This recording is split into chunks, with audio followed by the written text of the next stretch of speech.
तो स्वागत है आपका एक और नई वीडियो में। लो भाई, फैंस की तमन्ना हो चुकी है पूरी। बैकलैश के लिए John Cena versus Randy Orton का मैच ऑफिशियल हो चुका है, वो भी अनडिस्प्यूटेड चैंपियनशिप के लिए।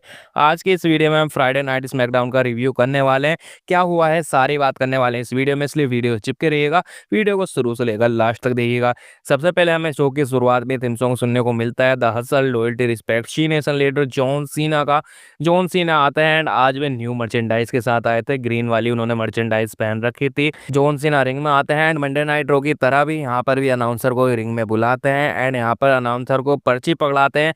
अनाउंसर जो जो उस पर्ची में लिखा रहता है वही वही बोलता है, द लास्ट रियल चैंपियन गोड जॉन सीना। आज जॉन सीना को फैंस की बू भी मिल रही थी। लास वेगास का क्राउड तो सॉरी मांग रहा था जॉन सीना से, लेकिन यहाँ का क्राउड तो आज बू कर रहा था जॉन सीना को। जॉन सीना यहाँ पर कुछ बोलने की कोशिश ही करते हैं, लेकिन यहाँ पर थीम सॉन्ग प्ले हो जाता है, the viper the legend killer apex predator Randy Orton का। रैंडी ओडन आते हैं एंड इन दोनों के बीच में हमें एक कमाल का प्रोमो बैटल देखने को मिलता है। रैंडी ओडन यहाँ पर समझाने की कोशिश करते हैं जॉन सीना को। यहाँ पर कहते हैं, मैं जॉन सीना को 25 सालों से जानता हूँ, 25 सालों में कभी नहीं बदला। जॉन सीना हमेशा से ही हसल लॉयल्टी एंड रिस्पेक्ट में बिलीव करता था, लेकिन जॉन सीना को कुछ अपने अंदर खालीपन महसूस हुआ। जॉन सीना हमेशा से ही फैंस की इंस्पिरेशन रहा है, फैंस उससे इंस्पिरेशन रहते हैं। बच्चे स्कूल में हर जगह जॉन सीना को अपनी इंस्पिरेशन मानते हैं। जॉन सीना ने मेक अ विश में भी काफी सारे बच्चों की विश पूरी करी है। यहाँ पर रैंडी ऑर्टन कहते हैं, मुझे पता है जॉन सीना के अंदर क्या खालीपन है। जॉन सीना के पास बच्चे नहीं है, जॉन सीना को बच्चों की नीड है। सोचो जॉन सीना के बच्चे होंगे छोटे जॉन सीना,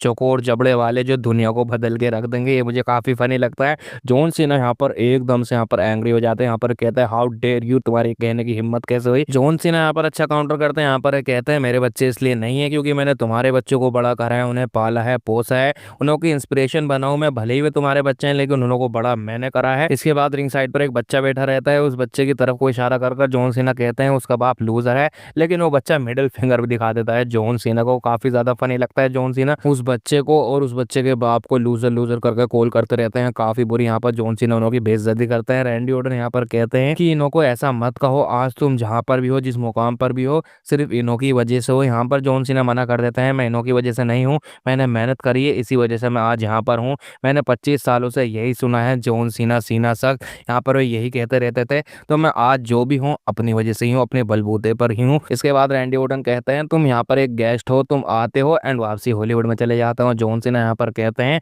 कि मैं गेस्ट नहीं हूँ, ये मेरी ही प्लेस है, तुम बस एक ही चीज़ करते रहते हो, लेकिन मैं डिफरेंट चीज़ करता हूँ। मैं यहाँ पर भी नाम कमाता हूँ एंड हॉलीवुड में भी जाकर मैं नाम कमाता हूँ, तुम लोग बस एक ही चीज़ रिपीट करते रहते हो। इसके बाद रैंडी ऑर्टन कहते हैं कि मैं ही पागल है जो तुम्हें समझा रहा था, मुझे नहीं पता था तुम्हारे दिमाग में ये चीज़ें नहीं घुसने वाली है। जॉन सीना यहाँ पर गुस्सा हो जाते हैं, यहाँ पर एक शट अप कहकर चुप कर देते हैं रैंडी ऑर्टन को। यहाँ पर जॉन सीना कहता है रैंडी ऑर्टन से, मुझे पता है तुझे क्या चाहिए, तुझे अपनी 15th वर्ल्ड टाइटल चाहिए, लेकिन ऐसा नहीं होने वाला है क्योंकि मैं ये टाइटल लेकर जाने वाला हूँ एंड तेरी सारी पुश्ते भूखी मरने वाली हैं, सभी लोग भूखे मरने वाले हैं। एंड यहाँ पर इस चीज़ से काफ़ी ज़्यादा गुस्सा हो जाता है रैंडी ऑर्टन। यहाँ पर कहते हैं, मुझे अभी तुझसे यहाँ पर मैच चाहिए। जॉन सीना यहाँ पर कहते हैं कि मैं तुझे अभी मैच नहीं दूंगा, मैं तुझे तेरे ही home town Backlash Saint Louis में मैच दूंगा। वहाँ पर तू सही से प्रिपेयर होकर आइए, अपनी फैमिली के साथ सबके साथ आइए प्रिपेयर होकर। कई बाद में फिर तू कहे कि मैं इस वजह से चैंपियनशिप नहीं जीत पाया था।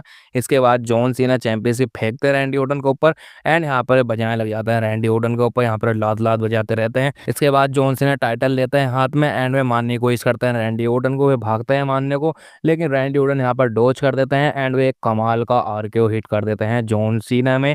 एंड अगेन चौथी बार भी, इस बार भी पिट कर जाते हैं जॉन सीना। इसके बाद रैंडी ऑर्टन अनडिस्प्यूटेड चैंपियनशिप को उठाते हैं एंड वे हवा में रेस करते हैं and John Cena versus Randy Orton का मैच ऑफिशियल हो चुका है बैकलैश के लिए फॉर द अनडिस्प्यूटेड चैंपियनशिप। आपका क्या कहना है इसके बारे में, आप कमेंट्स में जरूर से बताइएगा। इसके बाद हमें शो पर टैग टीम मैच देखने को मिलता है, लिगार्डो डेल फंटास्मा वर्सेस फ्रैक्सियम के बीच में। एनएक्सटी से जो फ्रैक्सियम है, काफी खतरनाक इनों की परफॉर्मेंस देखने को मिलती है, इतने फास्ट फास्ट ये मूव लगाते हैं। काफी अच्छा मैच था। मैच के लास्ट में फ्रैक्सियम अपना फिनिशर लगाते हैं, पिन करते हैं एंड जीत जाते हैं इस मैच को। इसके बाद हमें शो पर देखने को मिलते हैं टिफनी स्ट्रैटन। टिफनी स्ट्रैटन आती हैं एंड यहाँ पर बताते हैं किस तरीके से उन्होंने रसलमेनिया 41 में अपना टाइटल सक्सेसफुली रिटेन कर लिया है। इसके बाद जेड कारगिल आते हैं, यहाँ पर इनों के बीच में प्रोमो होता है, ये चीज लीड करती है इन दोनों के सिंगल मैच की तरफ। इनों का मैच होता है, यहाँ पर डोमिनेट करती रहती है जेड कारगिल, लेकिन यहाँ पर आ जाती है नेओमी। नेओमी आकर अटैक कर देती है जेड कारगिल के ऊपर एंड जिस तरीके से वे अपने हाथ बजा रही थी ना, वो मुझे काफी ज्यादा फनी लगता है। वे छू भी नहीं रही थी जेड कारगिल को एंड यहाँ पर अपना चिल्ला रही थी, गुस्सा निकाल लेते। इसके बाद Tiffany and Naomi face to face आती जाती हैं, नेओमी कल्टी काट लेती हैं, पीछे से आ जाती है नाया जैक्स का रिटर्न हो जाता है, यहाँ पर तोड़ती हैं टिफनी स्ट्रैटन को एंड अपना नया लेटर लगाती हैं। अब शायद से इन दोनों के बीच में स्टोरी लाइन चलने वाली है। इसके बाद हमें शो पर न्यू यूनाइटेड स्टेट चैंपियन जेका फाडू देखने को मिलते हैं। जेका फाडू आते हैं, उनके साथ सोलो सिको भी आता है एंड सोलो सिको को ओवरशैडो कर दिया है जेका फाडू ने, जिसका डर था वही हुआ है। इसके बाद ये दोनों ही रिंग में आते हैं, सोलो सिको माइक लेते हैं, यहाँ पर कहते हैं जेका फाडू आज जो भी है सिर्फ मेरी ही वजह से है, कोई भी नहीं चाहता था ये WWE में आए, मैं इसे लेकर आया एंड आज ये हमारी फैमिली में यूनाइटेड स्टेट चैंपियनशिप लेकर आया है, ये सिर्फ मेरी ही वजह से लेकर आया है। जेका फाडू यहाँ पर पीछे काफी ज्यादा गुस्से में लग रहे थे, यहाँ पर माइक छीनते हैं एंड यहाँ पर कहते हैं ये जो मैंने चैंपियनशिप जीती है अपनी बलबूते पर जीती है, तेरा इसमें कोई भी हाथ नहीं है।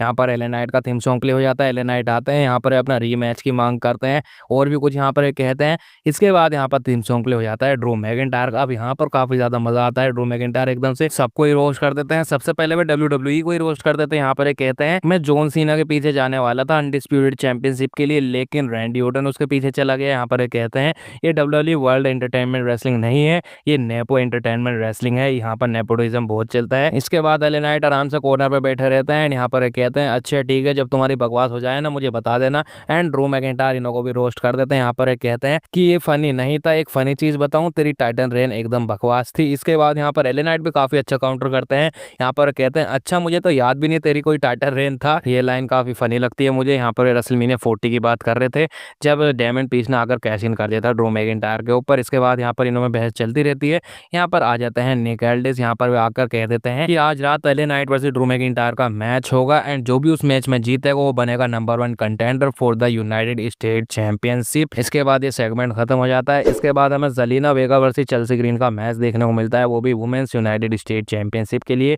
मैच ठीक ठाक रहता है लेकिन आज विक्ट्री हासिल कर ली है ज़ेलिना वेगा ने, वे बन चुके हैं न्यू यूनाइटेड स्टेट चैंपियन। इसके बाद हमें शो पर एलिस्टर ब्लैक का रिटर्न देखने को मिलता है, मिज आते हैं एंड यहाँ पर कंप्लेंट करते रहते हैं, यहाँ पर कहते हैं कि मैं रेसलमेनिया के कार्ड में नहीं था, रे मिस्टीरियो इंजर्ड हो गया था लेकिन उसकी जगह रिप्लेस मुझे नहीं करा गया बल्कि रे विनिस को रिप्लेस करा गया। इसके बाद कहते हैं मैं रेसलमेनिया मैन इवेंटर हूँ, मैंने जॉन सीना को बीट करा है, मैंने अपनी चैंपियनशिप रिटेन करी थी रेसलमेनिया के मैन इवेंट में। इसके बाद यहाँ पर ब्लैक स्क्रीन हो जाती है एंड यहाँ पर एलिस्टर ब्लैक का रिटर्न होता है एंड एलिस्टर ब्लैक अपना फिनिशर लगा देते हैं मिस को एंड वे रिंग में बैठ जाते हैं सब पलोथी मार के। काफ़ी अच्छा लगा। अब होपफुली WWE इनों के साथ कुछ नया करे, कुछ डिफरेंट करे एंड कुछ अच्छा करे।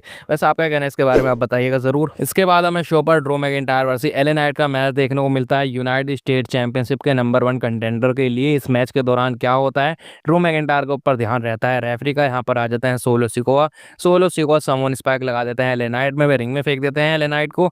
इसके बाद क्या होता है, ड्रू मैकिंटायर क्लेमोर किक के लिए जाते हैं लेकिन यहाँ पर आ जाते हैं डेमियन प्रीस आते हैं, यहाँ पर काफी बुरा तोड़ते हैं ड्रू मैकिंटायर को एंड वे टेबल के ऊपर साउथ ऑफ हेवन फिनिशर लगा देते हैं, टेबल यहाँ पर टूट जाता है। इसके बाद क्या होता है, एले नाइट इस चीज से खुश नहीं रहते हैं, यहाँ पर LA Knight and Damien priests के बीच में बहस होने लग जाती है लेकिन यहाँ पर आ जाते हैं जेका फाडू सुसाइड डाई लगाते हैं, दोनों को रिंग में ले जाते हैं, काफी बुरा तोड़ते हैं, रिंग में ले जाकर दोनों को कॉर्नर में लेटाकर अपना पिछवाड़ा लगाते हैं एंड दोनों में ही मूनसॉल्ट लगा देते हैं। जेका फाडू यूनाइटेड स्टेट चैंपियनशिप को लेते हैं, हवा में रेस करते हैं एंड रिंग में स्टैंड टोल करते हैं जेका फाडू। इसके बाद हमें बैक स्टेज से एक सेगमेंट देखने को मिलता है, जॉन सीना जाते रहते हैं, उनको आर-ट्रूथ रोकते हैं, यहाँ पर जॉन सीना से डर से जाते हैं, यहाँ पर आर-ट्रूथ कुछ कहते रहते हैं, यहाँ पर कैंटी चूसते रहते हैं लेकिन जॉन सीना को कोई भी भाव नहीं देते, यहाँ से वे चले जाते हैं। मैं जॉन सीना एंड आर-ट्रूथ का एक सेगमेंट देखना चाहता था, एक कमाल का सेगमेंट, लेकिन वो नहीं हो पाया, शायद से WWE इसमें ही निपटा देने वाली है। इसके बाद यहीं पर ही जिमी ऊसो आता है, यहाँ पर आर-ट्रूथ से कहते हैं कि ये क्या हो गया जॉन सीना को, जॉन सीना तो चेंज हो गए। यहाँ पर आर-ट्रूथ जिमी ऊसो से कहते हैं मैं भी एक दिन इसी बंदे की तरह बनना चाहूंगा। इसके बाद यहाँ पर ये सेगमेंट खत्म हो जाता है।